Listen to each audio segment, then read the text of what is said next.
ये पैसे का गीत है ये, तुम राज कपूर को बेवकूफ़ बना रहे हो। जब भड़क गए थे शंकर जैक्सन इस गीत पर, कौन सा ये गीत था, क्यों शंकर जैक्सन इस गीत पे भड़क गए थे, आज ही मैं आपको बताऊंगा दोस्तों। चैनल पे नए तो चैनल को सब्सक्राइब कर लीजिएगा, बेल आइकन भी प्रेस कर लीजिएगा ताकि नोटिफिकेशन आप तक पहुंचती रहे। नमस्कार, मैं महेश कोहली बॉलीवुड संगीत के सफ़र से। दोस्तों ये किस्सा है राज कपूर साहब, पोएट लिरिसिस्ट गोपाल दास नीरज जी और शंकर जैक्सन साहब के बीच का। जी हाँ दोस्तों, नीरज जी ने राज कपूर साहब के लिए जो पहला गीत लिखा था वो लिखा था मेरा नाम जोकर के लिए। गीत था कहता है जोकर सारा ज़माना। तो मेरा नाम जोकर ऐसे ही नहीं मिली थी नीरज जी को। नीरज जी जानते थे राज कपूर साहब के पिता पृथ्वीराज कपूर साहब को। तो एक बार नीरज जी ने पृथ्वीराज कपूर साहब को कहा, यार अपने बेटे को बोलो मैं उनकी फिल्म में लिखना चाहता हूँ। तो पृथ्वीराज कपूर साहब ने कहा नीरज जी को, जब उनके बेटे यानी राज कपूर साहब को ज़रूरत होगी तब वो खुद ही तुम्हें बुला लेंगे। और हुआ एक दिन ऐसे ही। नीरज जी मुंबई में थे, उन्होंने मुंबई से अलीगढ़ का टिकट कटा लिया था। अगले दिन वो अलीगढ़ जाने वाले थे। तो उसी दिन पृथ्वीराज कपूर साहब जहाँ पर नीरज जी ठहरे हुए थे मुंबई में, उनके पास पहुँचे। पृथ्वीराज कपूर साहब ने कहा नीरज जी को कि राज कपूर साहब उनको याद कर रहे हैं, उनको बुला रहे हैं, अपनी एक फिल्म में एक गीत लिखाना है। तो नीरज जी ने कहा पृथ्वीराज कपूर साहब को कि मैं तो अलीगढ़ जाने वाला हूँ, कैसे ये मुलाकात मुमकिन होगी। तो पृथ्वीराज कपूर साहब ने कहा नीरज जी को, अपना टिकट कैंसिल कराओ अलीगढ़ का और राज कपूर साहब से मिल लो। ऐसा पृथ्वीराज कपूर साहब ने कहा नीरज जी को। नीरज जी मान गए। नीरज जी ने अलीगढ़ का टिकट कैंसिल कराया और वो राज कपूर साहब से मिले। राज कपूर साहब मेरा नाम जोकर पर काम कर रहे थे। तो राज कपूर साहब ने कहा नीरज जी को कि वो एक गीत चाहते हैं और वो गीत ऐसा है कि जोकर के ऊपर हो। राज कपूर ने कहा जोकर के ऊपर कुछ लिखो। नीरज जी ने थोड़ा सोचा और नीरज जी ने जोकर के लिए गीत लिख दिया और वो गीत था कहता है जोकर सारा ज़माना, आधी हकीकत आधा फसाना। ये गीत बहुत बेहतर लिखा था नीरज जी ने, मगर कहते हैं उस वक्त पर काफ़ी लोगों ने इस गीत को क्रिटिसाइज़ किया, इसकी आलोचना की। और राज कपूर साहब ने कहा भी नीरज जी को, यार ये गलत तो नहीं लिख दिया। तो नीरज जी ने कहा उन्होंने जो लिखा बिल्कुल ठीक लिखा और कोई इसको ऐसा लिख करके दिखा दे। ऐसा नीरज जी ने राज कपूर साहब को कहा। फिर बाद में इस गीत को फाइनल किया गया। शंकर जैक्सन साहब ने इसको कंपोज किया, मुकेश जी ने गाया। तो ये तो हो गया मेरा नाम जोकर के एक गीत का किस्सा।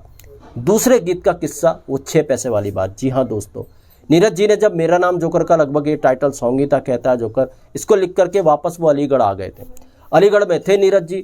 तो एक दिन होता क्या है, राज कपूर साहब की कॉल नीरज जी को आती है। उस समय मोबाइल तो हुआ नहीं करते थे, लैंडलाइन हुआ करते थे। तो नीरज जी को जब कॉल आया राज कपूर साहब का, राज कपूर साहब ने कहा कि तुरंत मुंबई पहुंचो, उन्होंने मेरा नाम जोकर के लिए एक और गीत लिखाना है। तो नीरज जी राज कपूर के बुलाने पर मुंबई पहुंचे। तो जैसे ही मुंबई पहुंचे तो राज कपूर साहब उनको सीधा लेकर के गए पूना अपने फार्म हाउस में। राज कपूर साहब ने कहा, यार मुंबई में बहुत भीड़ भाड़ है, ये शांत जगह है, यहाँ पर कुछ अलग तरीके का लिखो। तो राज कपूर साहब ने नीरज जी को एक और सिचुएशन सुनाई, समझाई। राज कपूर साहब ने कहा, यार अब जोकर के ऊपर कुछ ऐसा लिखो कि सर्कस जारी है और जोकर अपने दिल की बात कह रहा है सर्कस के बीच में। तो नीरज जी थोड़ा सोच में पड़ गए। नीरज जी ने पूरा जो जोकर का कैरेक्टर होता है अपने दिमाग में उतारा। नीरज जी ने सोचा यार जोकर ना तो कविता कहेगा, ना गज़ल कहेगा, ना गीत में अपनी बात कहेगा, ना गा करके अपनी बात कहेगा। तो ऐसे में क्या लिखें। नीरज जी के दिमाग में कुछ पंक्तियाँ आई। वो पंक्तियाँ थी, ए भाई ज़रा देख के चलो, आगे ही नहीं पीछे भी, दाएं ही नहीं बाएं भी, ऊपर ही नहीं नीचे भी। जब राज कपूर साहब को ये पंक्तियाँ सुनाई तो राज कपूर साहब को ये पंक्तियाँ पसंद आ गई। फिर नीरज जी ने पूरा का पूरा ये जो गीत था इसको पूरा कर दिया। तो खैर साहब ये गीत पूरा हो गया। राज कपूर साहब इस गीत को जब मुंबई लौट करके आए, इस गीत को लेकर के पहुँचे वो शंकर जैक्सन साहब के पास। राज कपूर साहब ने जब इस गीत को दिखाया शंकर जैक्सन को, तो शंकर जैक्सन के शंकर साहब भड़क गए। शंकर साहब ने इस गीत को पढ़ते ही बोला, यार ये कैसा गीत है, इसका ना तो मुखड़ा है ना कोई अंतरा है, ये कैसे गीत बनेगा, इसका गीत नहीं बन सकता।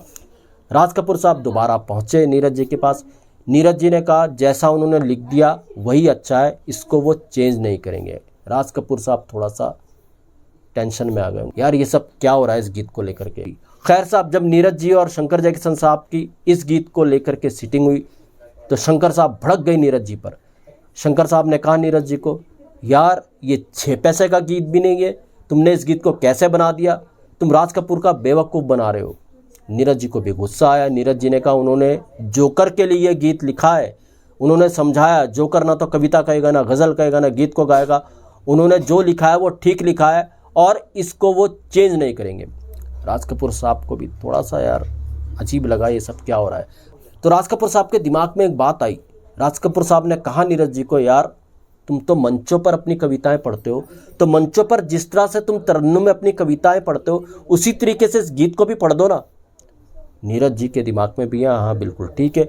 नीरज जी ने फिर अपने तरीके से तरन्नुम में इन लाइनों को पढ़ा, ए भाई जरा देख करके चलो। और जब उन्होंने तरन्नुम में इन पंक्तियों को पढ़ना शुरू किया, ये तर्ज जो थी राज कपूर साहब को बहुत पसंद आई।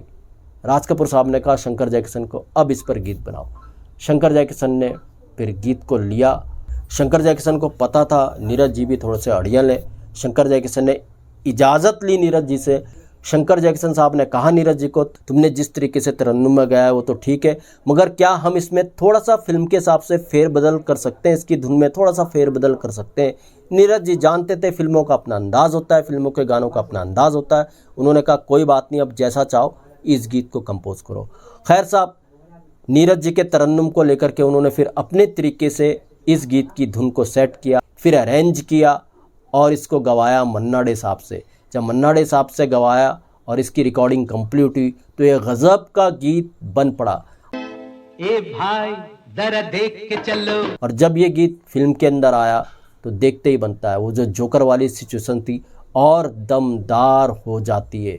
जो गीत शंकर जयकिशन को लग रहा था यार ये 6 पैसे का गीत है, इसका ना मुखड़ा ना अंतरा है, इसी गीत ने इतिहास रच दिया।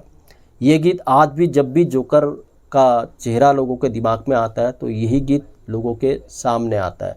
मेरा नाम जोकर कहते हैं 1964 के बाद बनना शुरू हुई थी। 1964 में राज कपूर साहब की संगम आई। काफ़ी देर हुई मेरा नाम जोकर को बनने में। 1970 में मेरा नाम जोकर सिनेमा घरों तक पहुंची, मगर कहते हैं उस वक्त में ये फिल्म फ्लॉप हो गई थी। हालांकि आज मेरा नाम जोकर क्लासिक फिल्म्स की श्रेणी में आती है।